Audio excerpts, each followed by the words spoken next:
L'avance rapide des forces russes ces dernières semaines ont vraiment déclenché un vent de panique en Occident.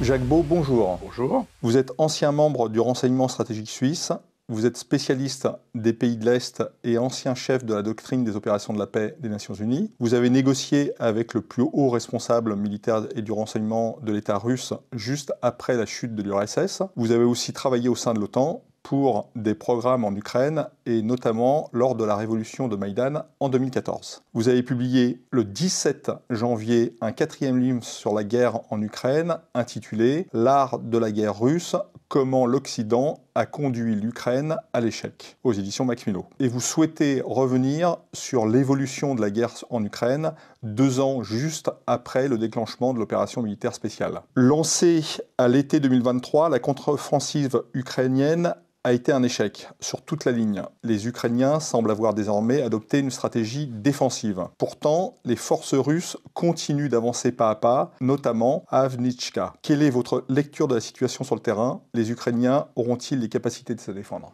Alors, la situation est, au niveau stratégique, les Russes ont la même posture qu'il y a 1 année et demie, c'est-à-dire que leur but n'est pas de prendre du territoire. Leur but est d'affaiblir les forces russes, les forces ukrainiennes, tout simplement. Donc ils grignotent, si vous voulez, l'armée ukrainienne. Ils l'ont d'abord grignoté dans une phase défensive, si vous voulez, durant toute la contre-offensive de 2023. La contre-offensive s'étant essoufflée, eh bien, les Russes ont continué à grignoter en avançant progressivement. Donc ils ne sont pas dans une dynamique de prise de territoire, donc ils n'ont pas une contrainte de temps, si vous voulez. Leur objectif, c'est vraiment de grignoter les troupes, de laisser venir les Ukrainiens, d'avancer un petit peu pour les grignoter au fur et à mesure. Et c'est exactement ce qui s'est passé dans la ville d'Avdiivka. Actuellement, d'ailleurs, Avdiivka a été prise il y a maintenant quelques semaines, et on a les Russes qui avancent lentement mais sûrement en grignotant à peu près tout ce qui est sur leur chemin, en fait. Et les Ukrainiens qui doivent, si vous voulez, contrer cette avance, eh bien, envoient leurs troupes, les troupes encore valides, sur place. Et malheureusement, il se passe un petit peu on est un petit peu dans le même scénario qu'à Bakhmout, il y a 1 année, 1 année et demie. Voilà, on est exactement dans la même situation. De nouveau, l'appréciation des Occidentaux a toujours été que les Russes voulaient prendre du territoire. Or, les Russes ont toujours dit, et c'est toujours ce qu'ils ont fait, c'était de détruire des forces. Et nous, en fait, nous avons finalement encouragé les Ukrainiens à suivre la stratégie russe d'une certaine manière. Et c'est la raison pour laquelle, aujourd'hui, l'armée ukrainienne est fortement affaiblie. Elle a, eh bien, par la nature des choses, du fait de la stratégie russe, ce qui lui manque aujourd'hui, c'est du potentiel. C'est tout simplement le potentiel humain, dans un premier temps, parce qu'il a été grignoté, pour ne pas dire ce que les Russes appelaient en 2000, ce qu'ils avaient appelé en 2022 moudre. Donc les troupes ukrainiennes ont été moulues, littéralement, mais probablement physiquement aussi, d'ailleurs, d'une certaine manière. Et donc, on a des troupes qui s'affaiblissent au fur et à mesure du temps, dont le matériel s'affaiblit également dans leur quantité. Donc l'armée ukrainienne a perdu sa configuration de février 2022. Elle l'a perdue en mai-juin 2022. Il y a eu une deuxième armée ukrainienne reformée à partir de vieux matériel des forces ex-soviétiques des pays de l'Est, qui ont fourni des vieux chars, vieilles pièces d'artillerie, des avions, etc. Cette deuxième armée ukrainienne, rééquipée à la soviétique, pourrait-on dire, s'est trouvée elle aussi pratiquement anéantie à la fin 2022. Et c'est à partir de ce moment-là que les Occidentaux ont commencé à apporter leurs armements, pas les plus modernes, mais les armements de génération précédente, comme les fameux Léopard 2, les chars Challenger, la promesse d'Abrams, de chars Abrams M1 américains, etc., etc. Et cette troisième armée rééquipée à l'occidental est cette armée qui a mené la contre-offensive de l'été 2023, qui elle aussi s'est trouvée en échec. Et par conséquent, aujourd'hui, on a une armée ukrainienne qui est composée de restants de ces trois armées précédentes, donc les vieux matériels qu'elle avait en février, les matériels soviétiques reçus entre mai ou juin 2022 et décembre 2022, et puis un matériel occidental qui date en moyenne des années 80-90, donc qui n'est pas le plus récent. Et donc tous ces matériels se côtoient, sans réelle possibilité d'intégration opérationnelle d'ailleurs, et souvent même pas, sans possibilité d'intégration dans les structures de conduite, je parle de conduite numérique bien entendu, ça devient très, très compliqué. Donc les Ukrainiens sont vraiment avec une armée qui résiste, mais qui n'est pas équipée pour résister de la manière la plus efficace. Et donc, le résultat est que le front s'enfonce, et s'enfonce depuis ces dernières semaines, je dirais qu'il s'enfonce toujours plus rapidement. C'est la raison pour laquelle, aujourd'hui, on trouve dans les états-majors occidentaux, quand je dis état-major, ce n'est pas seulement les états-majors militaires, mais les états-majors politiques surtout, eh bien, on est un peu en mode panique d'une certaine manière, parce qu'on constate que tous les efforts consentis jusqu'à présent sont en fait voués à l'échec. Et c'est pour ça qu'on est actuellement dans une phase de fuite en avant, quelque part. Les pays occidentaux sont persuadés que la Russie va envahir toute l'Ukraine et que même si on ne se réarme pas, si on n'envoie pas des troupes en Ukraine, elle envahirait les pays européens. Comme j'ai dit, les résultats et l'avance rapide des forces russes ces dernières semaines ont vraiment déclenché un vent de panique en Occident. Ce vent de panique s'est traduit de deux manières. Aux États-Unis, les Américains commencent à constater que la chose est perdue. Les Américains, je pense, l'ont constaté bien avant les Européens. Je pense que dès la fin 2022, les Américains, je pense, n'ont pas eu énormément d'espoir que la Russie puisse être vaincue. Et dès la fin 2022, ils ont commencé à inciter l'Ukraine à négocier. Et c'est Zelensky lui-même qui, pour résister à ces pressions et surtout pour satisfaire une partie de l'opinion d'extrême droite ukrainienne, il s'est interdit à lui-même de négocier. Mais les Américains essayent de le pousser à le faire encore aujourd'hui. Et les Américains ont donc joué le jeu, mais un peu à contre-cœur, de fournir des armes jusqu'à cette contre-offensive, enfin pas seulement jusqu'à cette contre-offensive de 2023, également après, mais on voit que les quantités fournies, les types d'armes fournies montrent que les Américains ont de moins en moins d'enthousiasme à soutenir l'Ukraine. Et aujourd'hui, on voit que cet enthousiasme est vraiment retombé.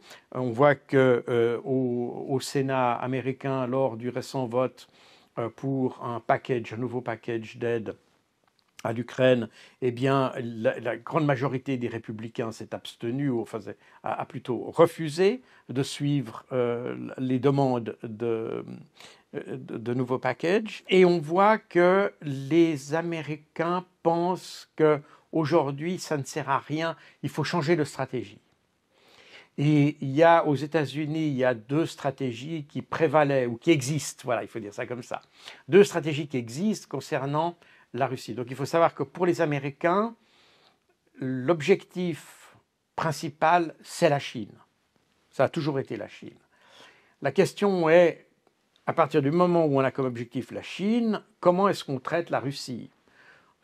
Parce qu'on s'imagine, à juste titre d'ailleurs, que la Russie et la Chine pourraient former un bloc. Donc il y a deux manières de lutter contre la formation de ce bloc.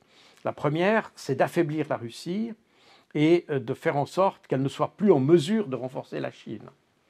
Et puis la deuxième manière, c'est de se raccommoder d'une certaine manière avec la Russie, de la prendre de notre côté, de façon à ce que priver la Chine de ce soutien. Alors, dans un premier temps, ce qui a prévalu, c'est l'idée qu'il fallait affaiblir la Russie.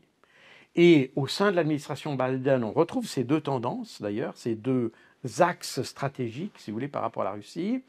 Et l'axe affaiblissement de la Russie, c'est l'axe qui est porté par le secrétaire d'État Anthony Blinken, Victoria Nuland, etc. C'est des gens qui, historiquement, sont très portés, pour des raisons peut-être aussi un peu familiales d'ailleurs, sont très portés contre la Russie.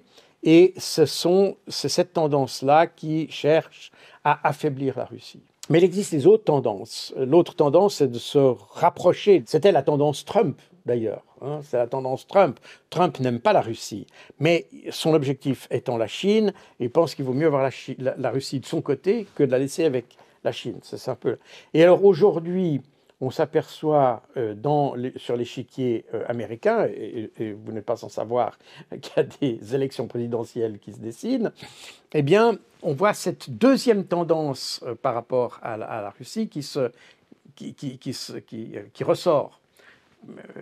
D'abord, Trump risque d'être, en tout cas s'il n'est pas élu, risque d'être un candidat important, et ça commence à influencer les républicains au Sénat. C'est une sorte des républicains populistes, en quelque sorte, qui apparaissent.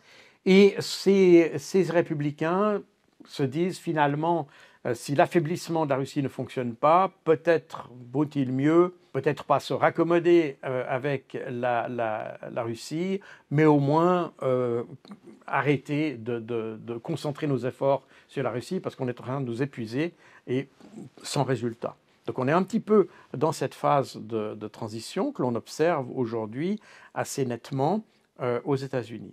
Et alors, on voit que ça a une influence sur les Européens, naturellement, parce que les Européens n'ont pas ces deux approches.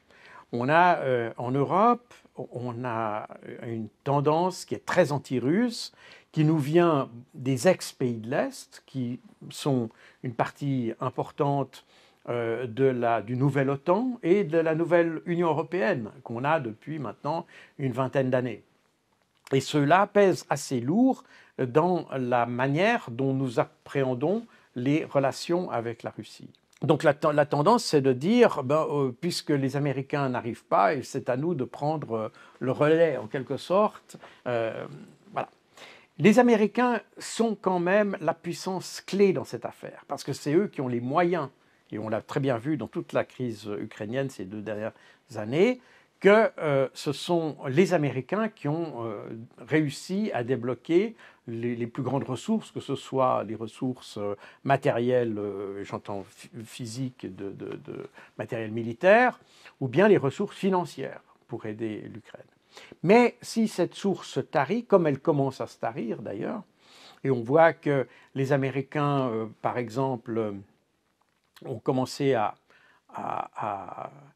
ils ont dit qu'ils ne soutiendraient pas l'effort logistique, par exemple, pour les chars et pour l'artillerie, parce qu'ils n'ont pas de moyens pour le faire. Et maintenant, les moyens, ils ont déjà dépensé trop de moyens pour l'Ukraine, et ils veulent concentrer ce qui leur reste, et le potentiel qui leur reste, pour la Chine, parce qu'ils ont toujours dans l'idée qu'il y a la possibilité d'un affrontement avec la Chine.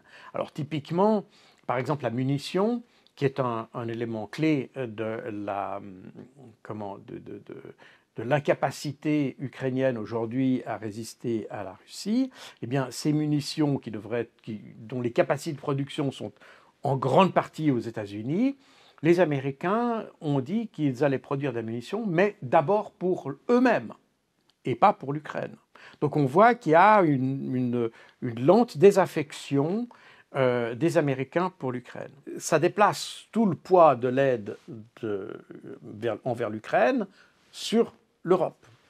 Or, l'Europe, elle n'est pas capable de remplir ses promesses. Et c'est intéressant de voir que Volodymyr Zelensky, c'était sauf erreur le 26 février, dans une déclaration, a dit que l'Europe avait promis 1 million d'obus pour fin mars 2024, pardon.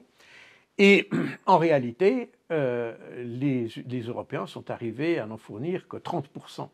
de cette quantité.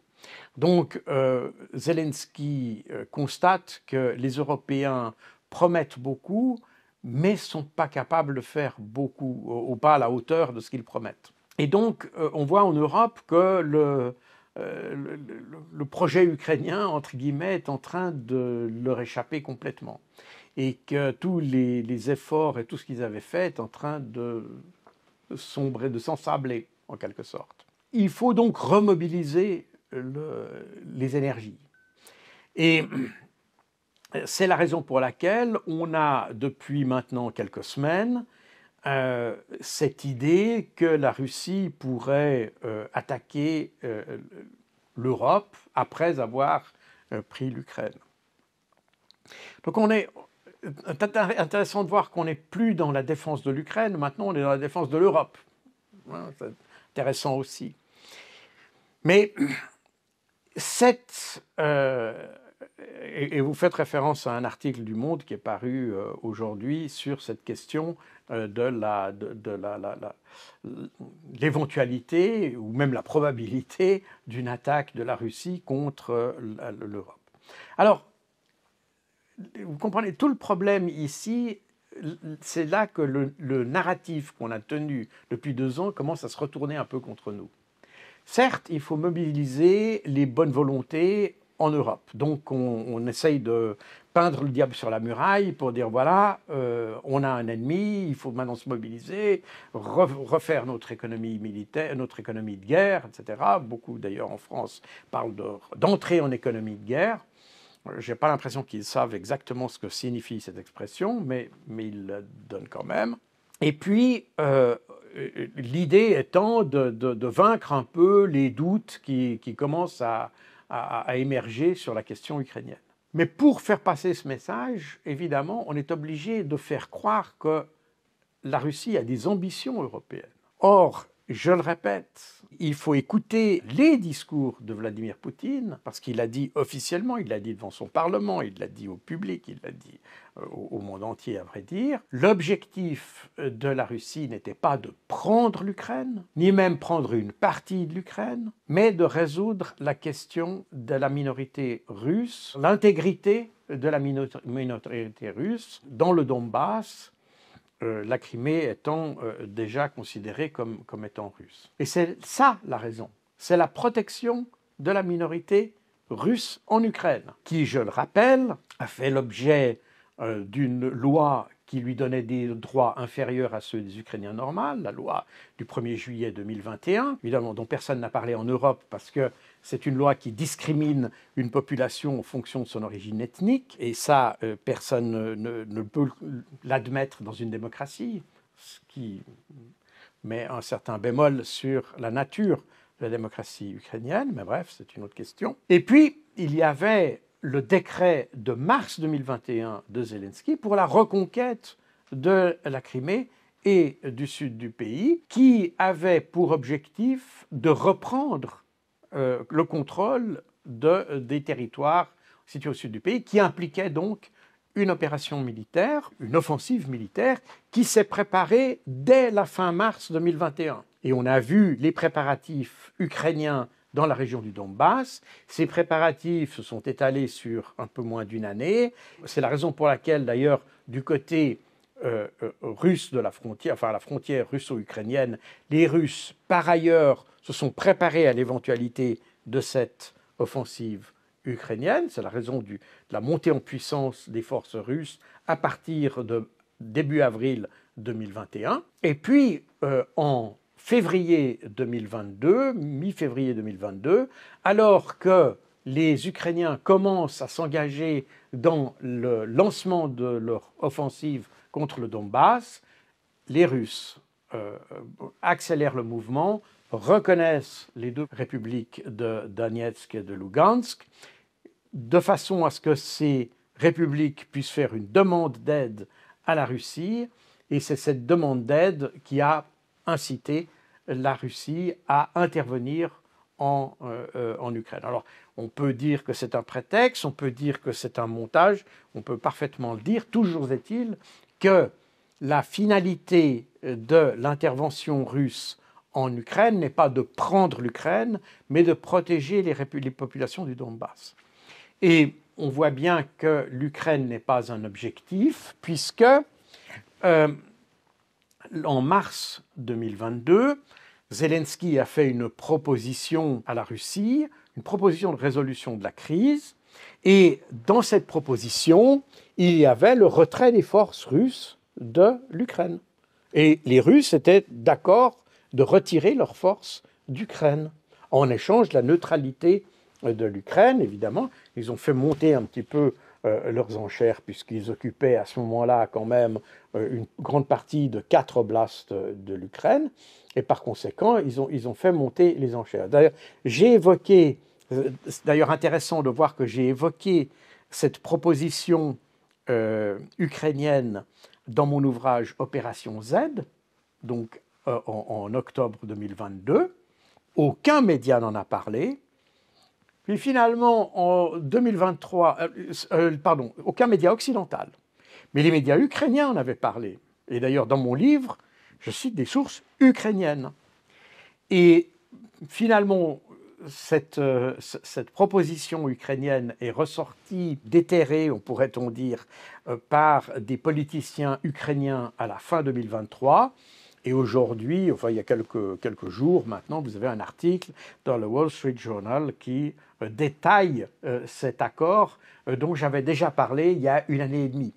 Donc on voit que les Occidentaux ont finalement mis sous le tapis cet accord parce qu'ils voulaient entretenir finalement le conflit, parce que le but à ce moment-là était d'affaiblir la Russie et de continuer à faire croire que la Russie voulait occuper l'Ukraine. Mais le traité qui était en gestation, qui finalement a été retiré à la demande de Boris Johnson, enfin pas à la demande de...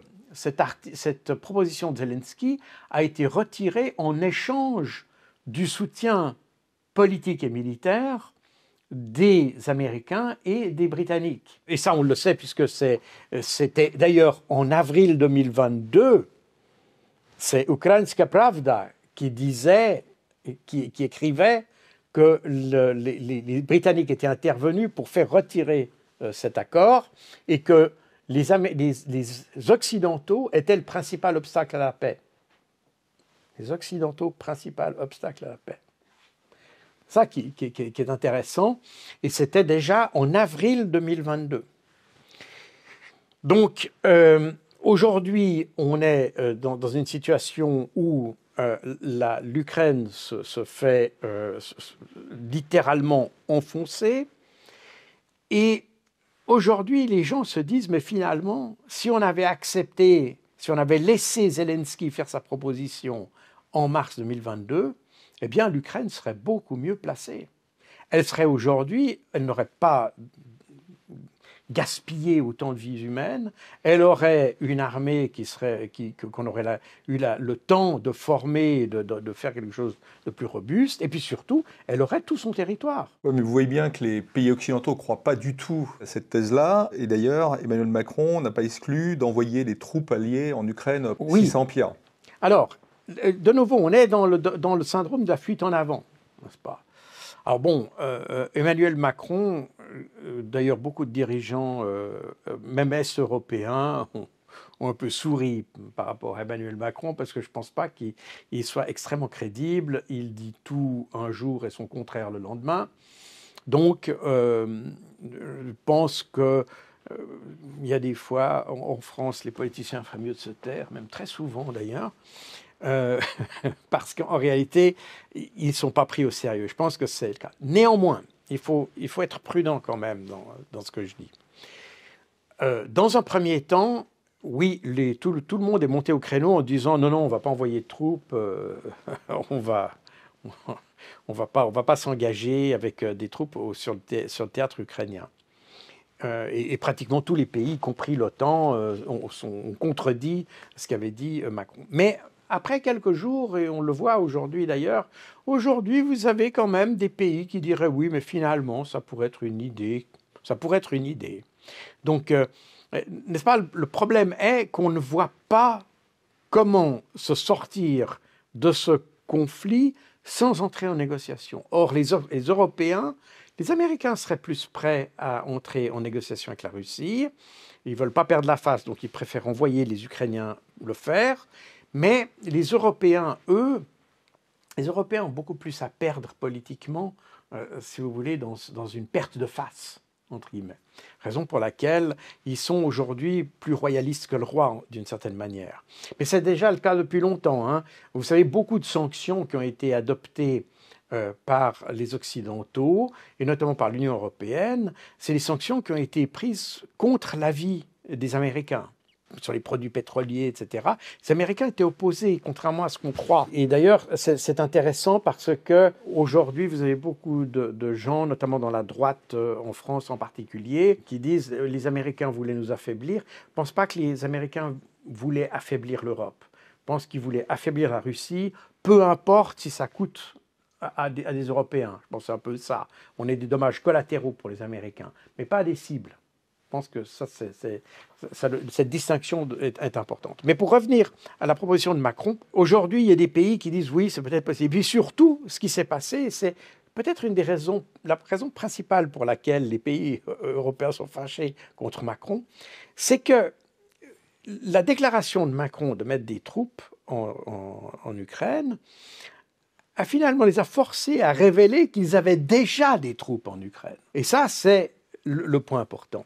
Et ça n'est pas beaucoup paru dans la presse française, mais Olaf Scholz a dit, parce que vous savez qu'en Allemagne, il y a un débat qui en principe est clos, puisque le Parlement a décidé de ne pas envoyer des missiles Taurus, mais ces missiles Taurus restent, on les évoque toujours. Je pense qu'il y a certains pays qui font pression sur les Allemands pour qu'ils les envoient, parce que c'est des missiles qui ont une très grande portée et qui permettraient de toucher le territoire russe plus profondément. Les Allemands s'y refusent. Et Olaf Scholz a déclaré très récemment « Nous ne voulons pas envoyer des missiles Taurus parce que ça impliquerait que nous ayons des troupes sur place pour manipuler ces missiles, pour la manutention de ces missiles, mais aussi pour les programmer et le ciblage. » Et Olaf Scholz a ajouté « comme le font les Britanniques et les Français ». Donc ça veut dire que la France, et c'est intéressant parce que ce n'est pas apparu dans les médias français, mais en réalité la France, selon Olaf Scholz, a des personnels qui sont engagés en Ukraine pour cibler les cibles. Donc quand vous avez des missiles Scalp ou Storm Shadow qui arrivent à Belgorod, c'est-à-dire sur des villages civils, parce que ce n'est pas un objectif militaire, Belgorod, c'est un objectif purement civil. Quand vous avez des missiles de croisière Scalp ou Storm Shadow qui arrivent là, eh bien le ciblage a été fait soit par des Britanniques, soit par des Français. Donc on est déjà co-belligérant. La France est co-belligérante en Ukraine. Et c'est important de le dire parce que je pense que les citoyens ne se rendent pas vraiment compte de ce qui se passe. Quand on a évoqué la question de la livraison d'armes, et puis on a dit oui, mais le fait de livrer des armes ne signifie pas qu'on est co-belligérant. C'est vrai. Si vous fournissez des fusils au Sri Lanka, et puis que le Sri Lanka est en guerre, vous n'êtes pas co-belligérant, vous avez fourni l'armée, ça c'est une chose. Le problème est un petit peu différent lorsque vous vous intégrez à la chaîne logistique qui gère ces armes sur place. Et c'est exactement ce qui se passe en Ukraine. Certes, les armes qu'on aurait fournies à l'Ukraine, disons, il y a 4 ans, et puis qui seraient utilisées aujourd'hui, n'impliquent pas une co-belligérance. Mais quand l'année passée, vous fournissez des obusiers automoteurs César ou bien des AMX-10 dont vous assurez les réparations, vous avez en fait des ateliers qui sont à la frontière polonaise. Quand vous avez un César qui est abîmé, où il faut remplacer le tube, on retire la pièce de l'autre côté de la frontière, on la remet sur place et on la remet dans le site. Là, vous faites partie de la logistique. La France est partie intégrante de la chaîne logistique, même si cette logistique s'étend au-delà de la frontière ukrainienne. Donc il y a une co-belligérance. Et cette co-belligérance, elle s'étend d'autant plus si vous êtes là pour aider au pointage de ces armes. et au ciblage des armes. Quand vous fournissez le renseignement nécessaire au ciblage, vous êtes un co-belligérant. C'est vous qui désignez les cibles, c'est vous qui donnez les coordonnées. Vous êtes un co-belligérant. Rappelez-vous cet incident à Kharkov, il y a quelques semaines, où un obus était tombé sur un hôtel, tuant quelques dizaines de militaires étrangers, dont, alors, le chiffre maintenant je ne l'ai plus en tête, mais on avait dit quelque chose comme 60 Français. On ne sait pas exactement qui étaient ces Français. Les autorités russes avaient parlé de mercenaires, et la France a dit qu'elle n'avait pas de mercenaires en Ukraine. Alors bon, on joue sur les mots en réalité, parce que le terme de mercenaire peut très bien s'appliquer aux volontaires étrangers qui travaillent au profit ou qui combattent au profit de l'armée ukrainienne.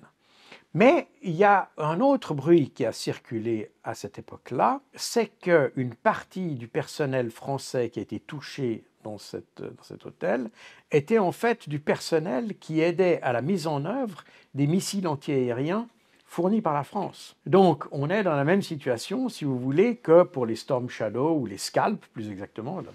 Le Scalp est dans la version française du Storm Shadow, où on a envoyé un matériel extrêmement sophistiqué qui nécessite une expertise que les Ukrainiens ne sont pas en mesure de créer en quelques semaines. Par conséquent, il a fallu donner des conseillers qui sont liés à ces systèmes d'armes pour les mettre en œuvre. Et en fait, il semble qu'une partie, en tout cas, des personnels français qui ont été tués, alors effectivement, n'étaient pas des mercenaires, comme a dit Macron. Il a dit on n'a pas de mercenaires en Ukraine. C'est probablement factuellement vrai. Mais il n'a pas précisé que ça pouvait être probablement du personnel français qui met en œuvre les matériels qu'on fournit. C'est la même chose d'ailleurs que les missiles Patriotes. Les missiles Patriotes fournis à l'Ukraine sont des systèmes d'armes qui sont aussi extrêmement complexes, qui nécessitent un travail d'équipe. Maintenant, beaucoup doutent que les Ukrainiens soient capables de faire ça en aussi peu de temps. Ils sont certainement capables de le faire à terme, mais pas en quelques jours ou quelques semaines, comme ça s'est fait. Et il est bien probable qu'une partie, puisque les Russes ont pratiquement détruit la grande majorité de ces batteries patriotes, il est probable que des militaires européens ou américains aient été détruits en même temps que ces batteries. Donc, oui, ça impressionne un petit peu quand on dit que Emmanuel Macron voudrait envoyer des troupes en Ukraine. En réalité, il y a déjà des militaires français. Alors, je ne parle même pas des forces spéciales qui sont déjà sur place et qui font du renseignement de terrain, etc. Bon, ça, je n'en parle même pas. Mais il y a déjà des troupes qui sont sur place. Il y a aussi eu un article dans le New York Times qui disait que depuis une dizaine d'années, la CIA est sur le terrain en Ukraine où elle a développé des partenariats avec l'armée ukrainienne. Il y a eu 12 bases secrètes qui ont été construites tout au long de la frontière avec la Russie. Alors effectivement, cet article du New York Times a été fortement, gros écho dans la presse internationale, mais en réalité, il n'y a rien de vraiment très surprenant là-dedans. D'ailleurs, on pourrait vous dire qu'il y a aussi des bases de la CIA en France, en Pologne, en Lituanie, en Allemagne, etc. Donc tout ça est loin d'être exceptionnel. Et quelque part, oui, on peut s'y attendre. Mais de nouveau, la CIA, c'est du renseignement en grande partie. Et oui, je pense, moi, ça ne m'a pas du tout surpris, ayant travaillé à l'époque, lorsque j'étais à l'OTAN, ayant travaillé en Ukraine, ça ne me surprend pas du tout. Maintenant, il faut être aussi très prudent aussi avec les termes, parce que quand on dit, par exemple, que l'OTAN était déjà, ou que l'Ukraine travaillait déjà dans le cadre de l'OTAN avant l'intervention russe, c'est vrai au sens large, mais il faut être précis sur les termes, parce qu'on a l'impression, certains donnent l'impression que cette présence de l'OTAN était illégale en Ukraine. Ce n'est pas tout à fait vrai. C'est même pas vrai, parce que la collaboration entre l'OTAN et l'Ukraine s'est effectuée dans le cadre du partenariat pour la paix, en réalité. Et d'ailleurs, quand moi-même j'ai été engagé pour participer à des projets en Ukraine, c'était dans le cadre du partenariat pour la paix. Donc l'Ukraine ne fait pas partie de l'OTAN, elle n'est pas un membre de l'OTAN, elle n'est pas ce qu'on en termes otaniens, on appelle un allié. L'Ukraine est un partenaire de l'OTAN, exactement d'ailleurs au même titre que la Suisse, typiquement, ou à l'époque, d'ailleurs à l'époque où j'étais en Ukraine, la Russie était un partenaire de l'OTAN. Donc c'est dans le cadre d'un partenariat. Et ce partenariat prévoit effectivement une aide à la formation, une aide à l'organisation des forces, etc. Donc on est, oui, c'est l'OTAN au sens large, mais on n'est pas dans une présence illégale de l'OTAN. Je pense qu'il est important de le préciser. Donc, à l'annonce de la possibilité d'envoi des troupes françaises en Ukraine, le président russe, qui a réagi à ces déclarations de Macron, a averti jeudi les Occidentaux d'une menace réelle de guerre nucléaire en cas d'escalade du conflit en Ukraine. Du point de vue russe, il faut comprendre que la présence de membres de l'OTAN en Ukraine, ou de combattants, ou de forces militaires de l'OTAN dans une situation de guerre, est effectivement un potentiel d'escalade. Parce que, admettons, par hypothèse, qu'un pays... alors, je prends la France en particulier, parce que la France est une puissance nucléaire. Donc, ça, c'est l'élément important. Et admettons qu'un bataillon français soit anéanti par des frappes russes. Est-ce que la France réagirait avec des armes nucléaires, par exemple? Ou serait tentée de... Voilà. Donc il y a un potentiel d'escalade à envoyer des gens sur le terrain. C'est d'ailleurs pour ça que les Américains sont beaucoup plus réticents à cette idée d'envoyer des troupes. Et d'ailleurs, beaucoup de commentateurs ont constaté que les promesses, ou déclarations plus exactement, de Macron sonnent un petit peu vides, parce que on voit bien que les capacités des pays occidentaux, des pays européens, pardon, dans le cadre d'un conflit en Ukraine, ces moyens sont extrêmement limités. Et sans un appui matériel, logistique, matériel logistique américain, les Européens n'ont pas les capacités d'affronter la Russie. En plus, il y a un phénomène supplémentaire, c'est le phénomène effectivement nucléaire. Parce que, admettons par exemple que des Polonais participent au combat en Ukraine, et que des avions militaires polonais attaquent des forces russes, ou même sur le territoire russe, et que la Russie réplique avec des missiles qui détruisent une base polonaise. Est-ce que les Américains interviendront avec des armes nucléaires? Est-ce que les Américains interviendraient, tout simplement? Vous voyez? Donc on voit bien que les pays occidentaux ne constituent pas en eux-mêmes une capacité de dissuasion suffisante pour répondre à la capacité russe, qui est beaucoup plus importante.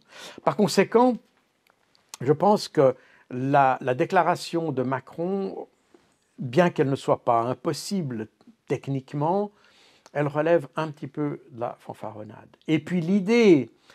Macron avait émis une autre idée il y a quelques semaines, qui est peut-être plus inquiétante d'une certaine manière, mais peut-être tout aussi irréaliste, c'est qu'il avait dit qu'il pouvait mettre à disposition de l'Europe sa capacité de frappe nucléaire.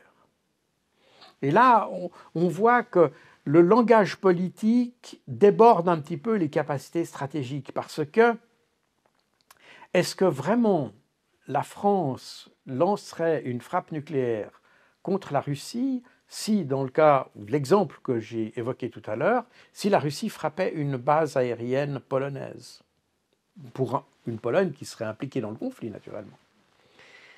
Est-ce que la France lancerait un missile nucléaire comme avertissement ou n'importe quoi. Avec le risque, naturellement, que la Russie riposte nucléairement sur la France. Parce qu'il faut bien comprendre ça. Quand vous envoyez une bombe nucléaire, il faut vous attendre à ce qu'il y ait un retour de flamme. Et ce retour de flamme, c'est d'ailleurs le même calcul, ou le mauvais calcul, si vous voulez, qu'ont fait les Suédois. En passant de la neutralité à un membre de l'OTAN, ils deviennent tout d'un coup une cible potentiellement pour une frappe nucléaire si les Russes, dans un conflit qui soit nucléaire, décident qu'ils veulent la menace du Est, ou la menace Nord, si vous voulez, leur flanc Nord serait menacé, eh bien, ils n'ont pas besoin de s'inquiéter beaucoup, ils peuvent faire une frappe nucléaire, alors que si la Suède était neutre, ben, ça n'inquiète pas les Russes et ils peuvent opérer, parce que s'il y a une guerre en Europe, elle a toutes les chances de se trouver en Europe centrale. Par conséquent, c'est quelquefois, nos politiciens ont tendance à voir uniquement le premier pas d'un conflit, ils ne voient jamais les pas suivants. C'est des joueurs d'échecs qui ne voient que le premier coup, alors que le vrai joueur d'échecs, il voit déjà les 8 coups suivants. Et c'est ça qui manque à nos politiciens. Et c'est probablement comme ça qu'il faut voir la déclaration de Macron. Donc, je pense que Macron n'a pas réalisé que participer au combat en Ukraine, ça suppose presque ipso facto une participation américaine, à la fois matérielle, mais aussi politique, parce que, n'est-ce pas, l'OTAN, je le rappelle, c'est important de le dire, l'OTAN a été construit autour de la capacité nucléaire américaine. C'est pour être sous le parapluie nucléaire américain que les pays de l'OTAN ont joint l'OTAN. C'est pour être sous cette protection-là. Donc, ça veut dire que si on s'engage et que des pays de l'OTAN s'engagent, ils peuvent s'engager à leur compte, bien sûr, mais à ce moment-là, ils ne bénéficient pas de la protection que leur offrirait l'alliance militaire. Et surtout, si les Américains ne sont pas impliqués dans cette décision, eh bien, il n'y a pas de protection possible de capacité nucléaire. Donc, je pense que la décision de Macron, comme beaucoup de ses décisions, sont des décisions un petit peu comme ça, c'est du tir à la hanche, si vous voulez, mais ça n'a pas beaucoup de réflexion derrière. Même si il n'est pas impossible que des pays engagent des forces aux côtés des Ukrainiens, peut-être même sous l'uniforme ukrainien d'ailleurs, pour renforcer l'Ukraine, parce que d'un autre côté, donc d'un côté, il y a l'impossibilité d'avoir un appui, de fournir un appui crédible à l'Ukraine, mais de l'autre, il y a le sentiment, d'ailleurs comme l'ont répété à plusieurs reprises les dirigeants européens, l'idée que la Russie ne doit pas gagner ou ne peut pas gagner. Par conséquent, on est partagé entre la capacité de ce qu'on peut faire et le risque de perdre la face. Voilà. On est un peu dans ce dilemme-là.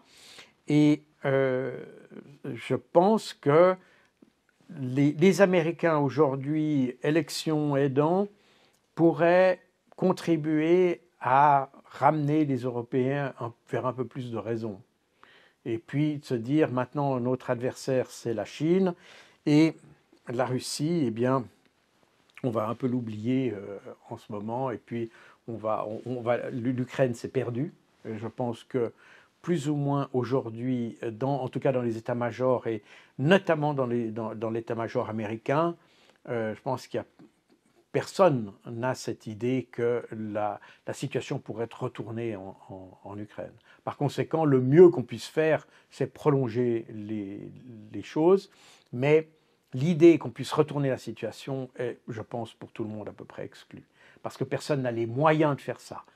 Les Ukrainiens ne peuvent pas le faire sans l'aide occidentale, et l'aide occidentale est insuffisante pour assurer à l'Ukraine un retournement de situation. Donc vous confirmez, vous pensez que les états-majors américains ou même militaires français pensent que la Russie n'a pas l'intention d'envahir l'Europe? Les états-majors français, je ne peux pas dire parce que quand j'entends des généraux s'exprimer, des généraux français, je me demande parfois si on appartient à la même planète, mais je pense que les Américains ont une vision plus réaliste de ce qui se passe. Ils ont une vision plus réaliste des raisons pour lesquelles la Russie est intervenue et qu'elle est intervenue vraiment pour un problème russo-ukrainien et non pas pour étendre son territoire. Alors, il y a la rhétorique politique qui dit qu'ils veulent reconstituer l'Union soviétique, l'empire des tsars ou que sais-je, mais dans la réalité, on s'aperçoit bien que rien ne montre ça. N'est-ce pas? Les Russes ne l'ont jamais déclaré, ils n'ont jamais eu des prétentions sur d'ailleurs, la Pologne n'a pas fait partie de l'URSS. Pourquoi attaquer l'Europe? Et cette possibilité a été évoquée, d'ailleurs, je l'ai entendu récemment dans une audition de la Commission des affaires étrangères du Sénat français, avec d'ailleurs 3 experts qui nous racontaient à peu près ce qu'on retrouve dans n'importe quel journal, donc ça n'a pas beaucoup d'intérêt. Mais ce qui est intéressant, c'est qu'on a évoqué l'idée que la Russie puisse attaquer l'Europe, mais sur l'ensemble de cette audition, qui a duré 2 heures, en tout cas c'est la durée qu'elle a sur YouTube, jamais on a réfléchi à quels pourraient être les objectifs de la Russie. Admettons même que la Russie veuille reconstituer à terme l'Union soviétique. Admettons. Pourquoi? Dans quel but? Est-ce que c'est juste comme ça pour refaire une carte avec des pays de la même couleur? Quel est l'objectif de ça? S'il y avait un besoin en ressources naturelles, ou bien en potentiel humain, ou que sais-je, qui justifie l'idée de conquérir d'autres territoires parce qu'on en a besoin, alors on pourrait le comprendre, mais là, ça n'est pas le cas. Et on voit très bien, d'ailleurs, que tout isolée qu'elle est par le monde occidental, la Russie se sort même mieux que lorsqu'elle n'est pas isolée. Donc, on ne voit pas très bien quel pourrait être l'objectif de la Russie d'attaquer l'Europe, dans l'idée de déclencher une guerre mondiale. Quel est l'objectif? À quelle fin la Russie attaquerait? Pour ce qui est, de nouveau, nous nous laissons emporter par notre propre narratif, parce qu'on n'a jamais voulu admettre que l'Ukraine traitait mal ses minorités, parce que, à part ça, les Russes sont intervenus parce que la minorité russe est la plus importante et qu'elle était particulièrement visée par une possible offensive, une probable offensive, ou même très probable offensive ukrainienne. Mais il y a d'autres minorités aussi.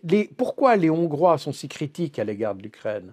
C'est parce que leur propre minorité, enfin pas leur propre minorité, mais la minorité hongroise d'Ukraine est elle aussi en proie à des exactions par le gouvernement ukrainien.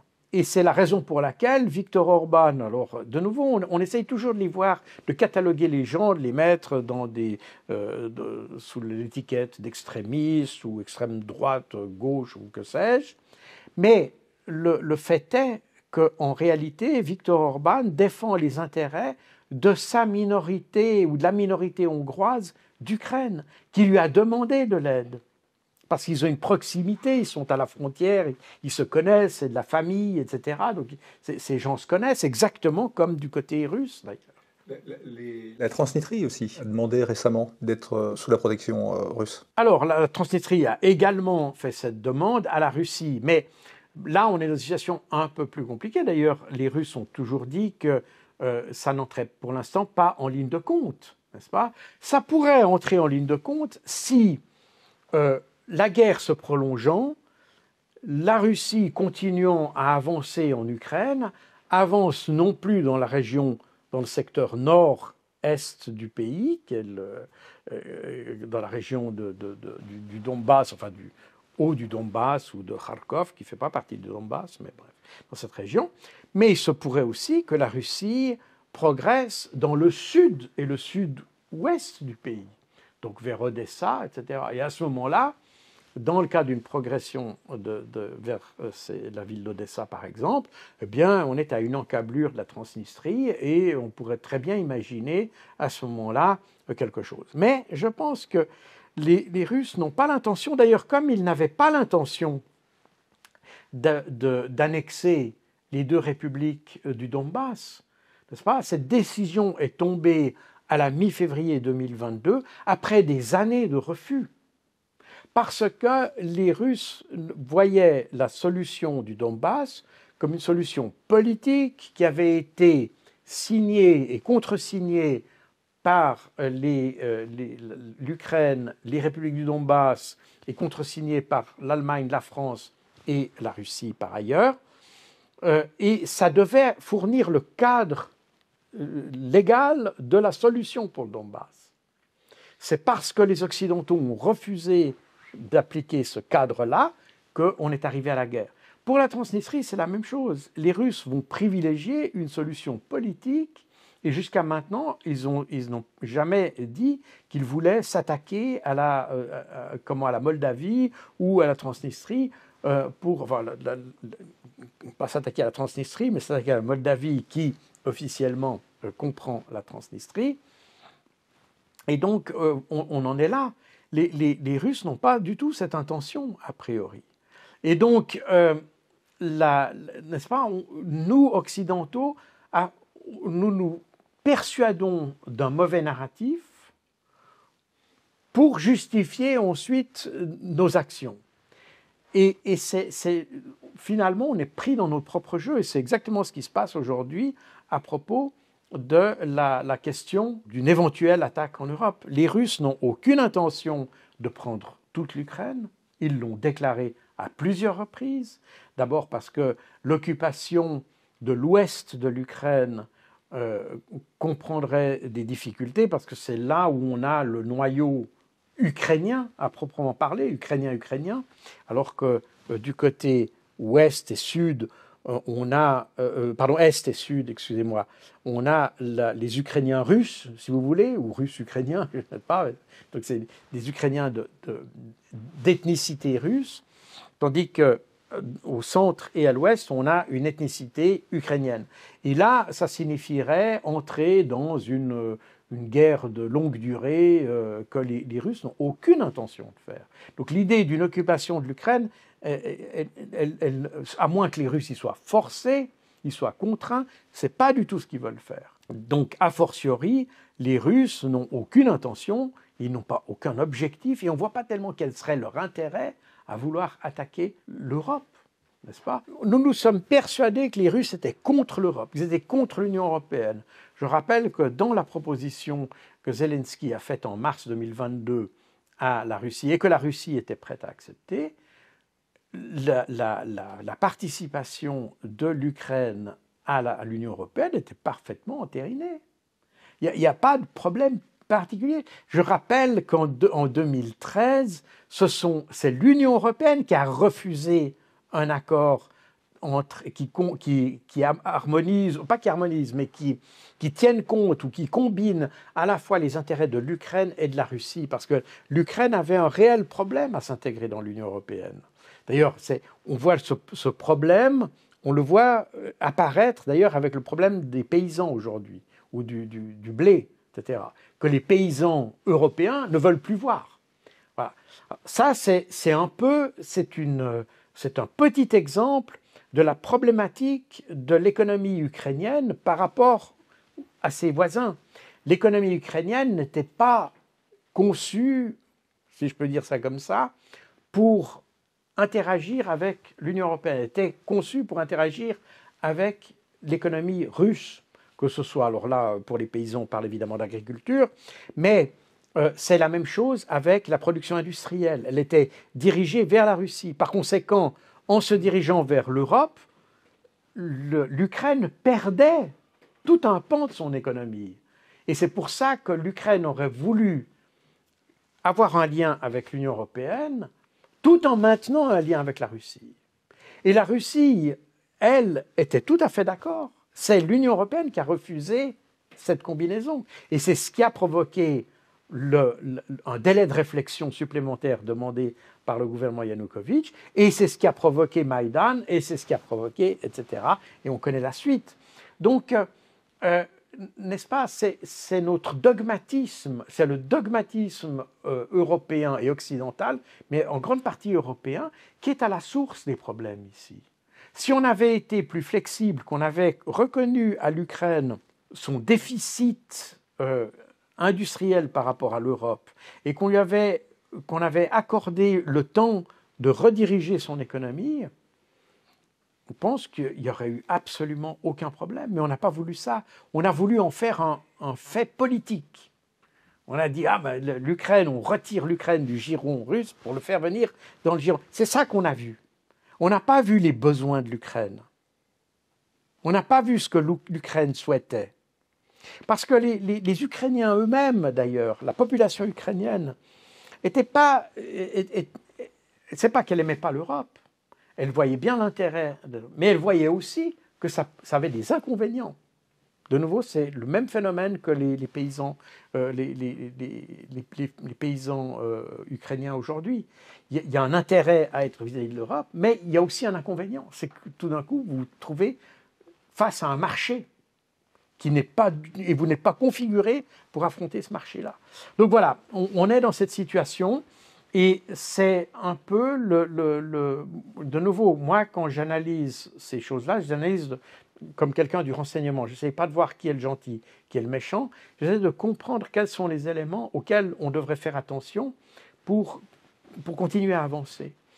Et je constate que les dirigeants européens, d'une manière générale, sont absolument incapables de voir. Et finalement, ils ne voient que leurs échéances électorales, ils voient uniquement ce qui plaît aux gens, ce qui va faire dans les tweets et faire le buzz en quelque sorte, mais ils ne voient pas les situations à long terme.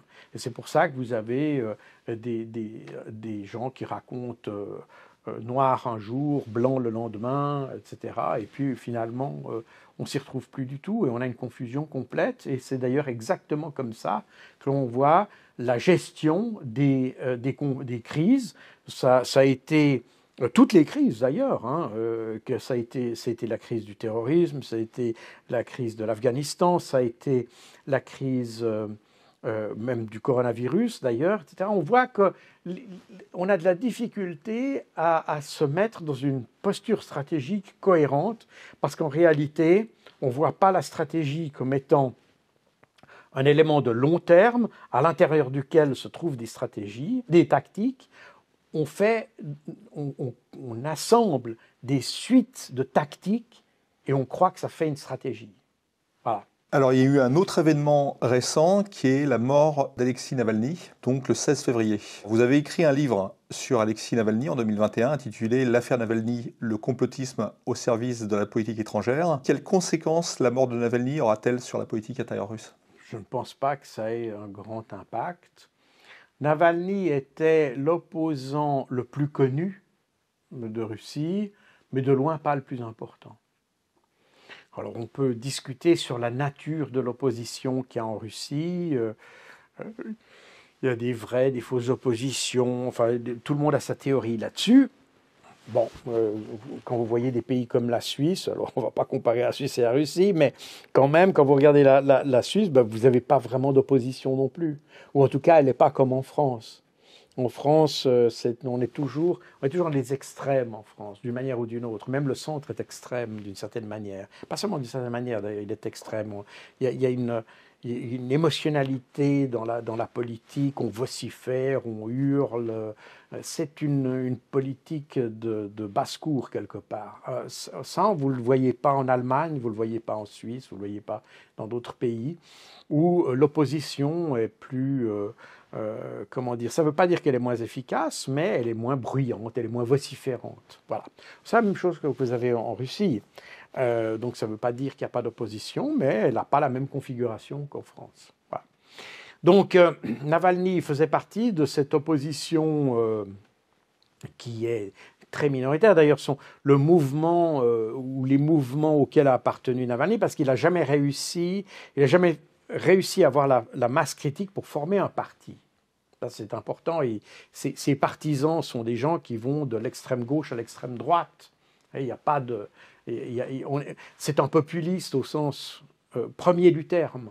Vous voyez, c'est pas quelqu'un qui a un programme politique, par exemple. D'ailleurs, nulle part, vous voyez le programme politique de Navalny. Je ne sais pas quelqu'un qui a... Il s'est battu, ou il a dit se battre pour la corruption. D'ailleurs, à part ça, la raison pour laquelle il a été enfermé ou en prison, c'est pour une raison de corruption, d'ailleurs, donc, ou d'usurpation de position officielle, si vous voulez, où il était d'ailleurs que complice. C'est son frère qui était le vrai coupable, d'ailleurs, il faut le préciser. Mais, en gros, on n'a pas un politicien... on a un politicien qui est charismatique, qui présente bien, qui a l'oreille des pays occidentaux, mais ça s'arrête un peu là. J'entends, à partir du moment où vous voulez un programme politique, où vous voulez un projet, un avenir, eh bien, c'est pas avec Navalny que vous allez le trouver, parce qu'il n'y a pas de ligne politique, il n'y a pas de parti, il n'y a pas de cohérence, on est simplement contre. Voilà. C'est une sorte de, et je ne veux pas faire un mauvais procès aux gilets jaunes, mais c'est un petit peu une sorte de gilet jaune, comme encore que je pense que les revendications des gilets jaunes en France étaient plus légitimes que les revendications de Navalny, qui étaient parfois extrêmement extrémistes, dans tous les sens du terme. Donc, je ne pense pas que ça va changer quoi que ce soit à la politique intérieure.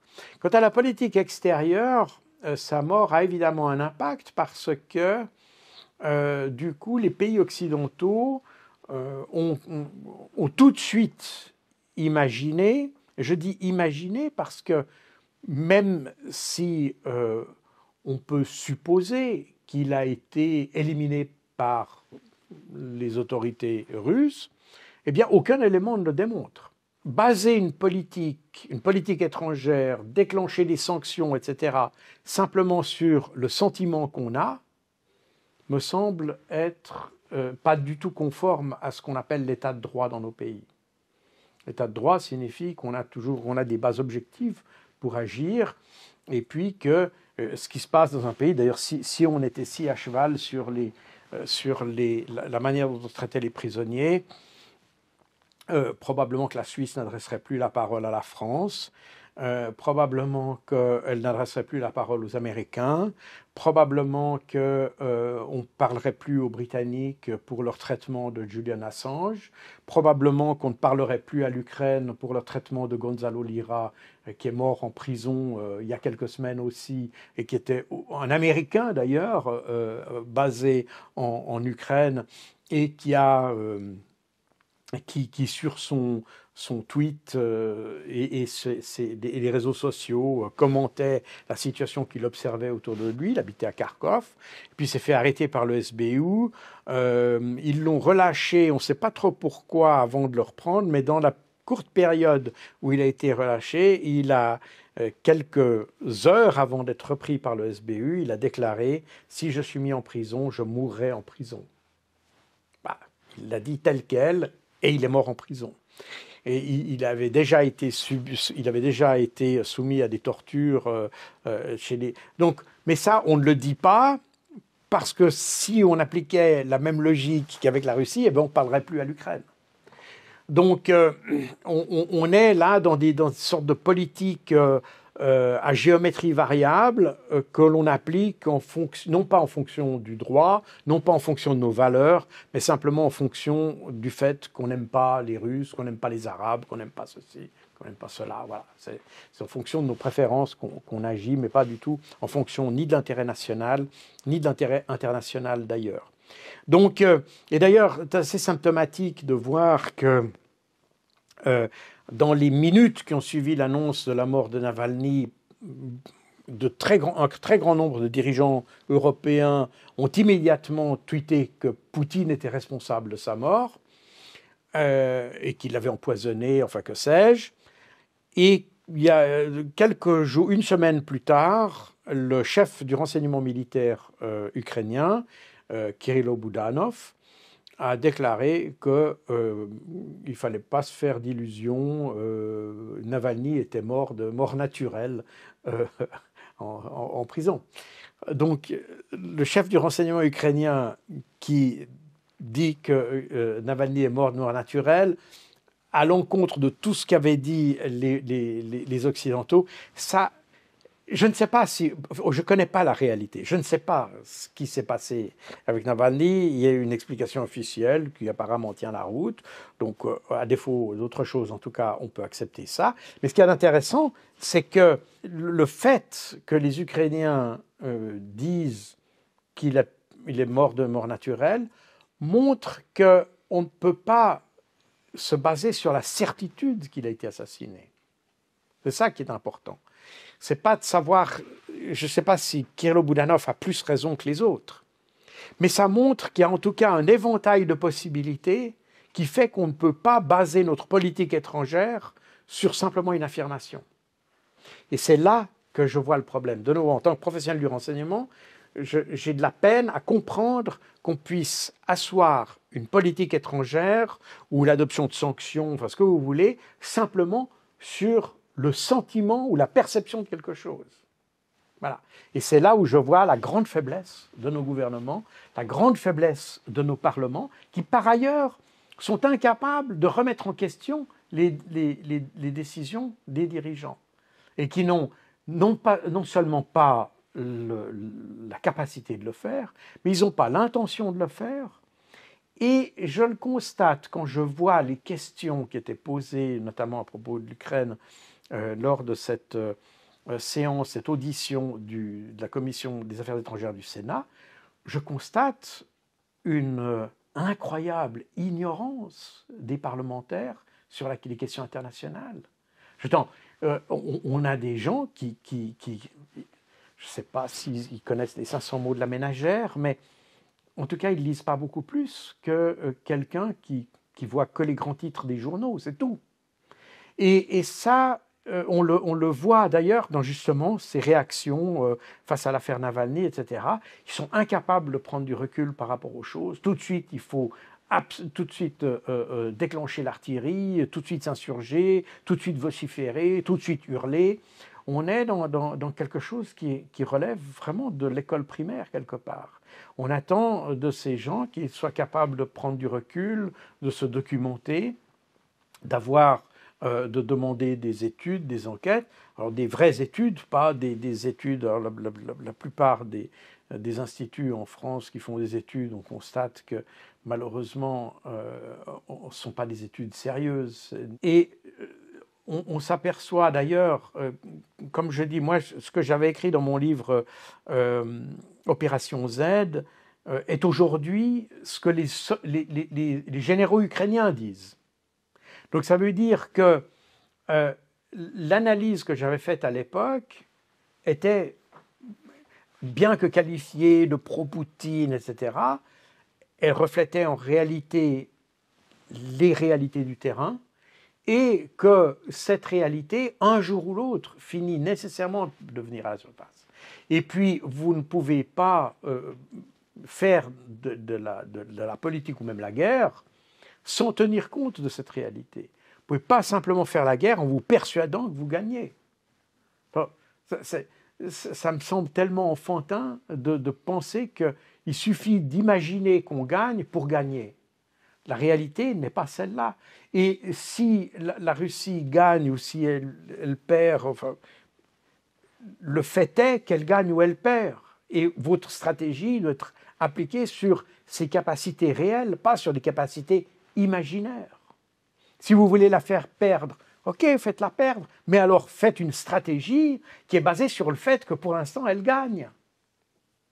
Là, on continue à avoir des stratégies qui se basent sur notre imaginaire et sur l'image qu'on a d'une armée dont on voudrait qu'elle perde. Donc on façonne nos stratégies par rapport à une réalité qui n'a rien à voir avec le terrain. Quelle devrait être la stratégie pour que l'Ukraine gagne? Il n'y a pas une stratégie. Il y a sans doute des dizaines possibles. C'est aux Ukrainiens. Ce n'est pas à moi de leur dire la stratégie qu'ils ont à faire.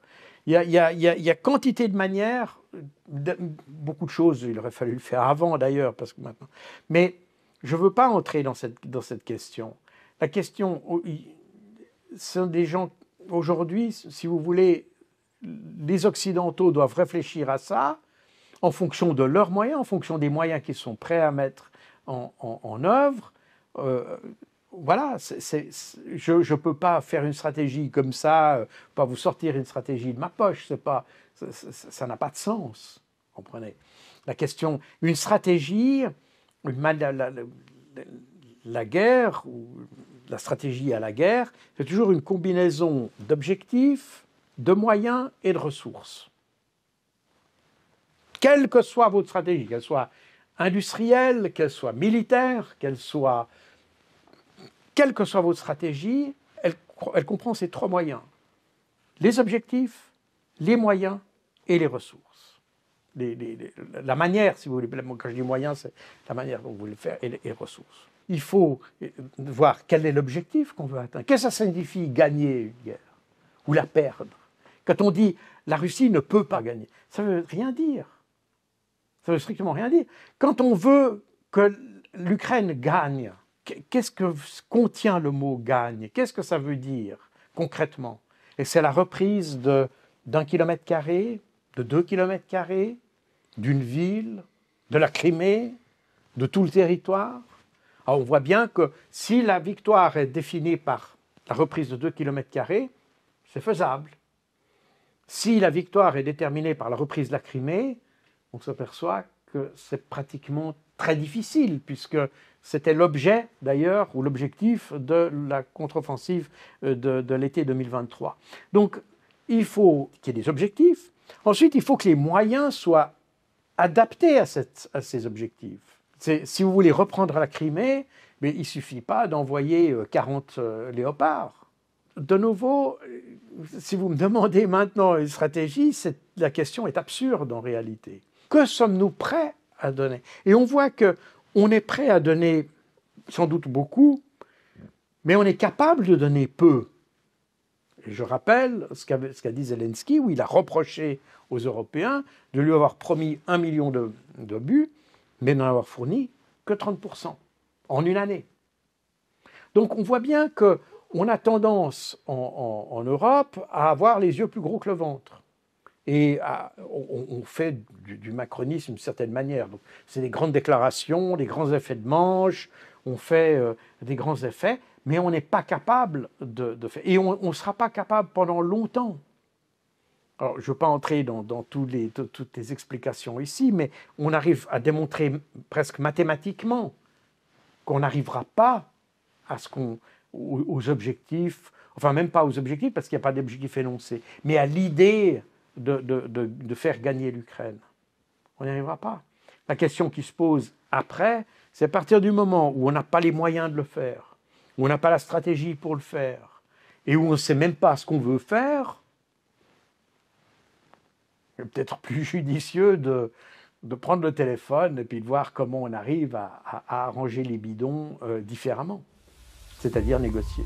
Je vous remercie, Jacques Beau. Je rappelle que vous êtes l'auteur du livre « L'art de la guerre russe, comment l'Occident a conduit l'Ukraine à l'échec » aux éditions Max Bello. Merci bien.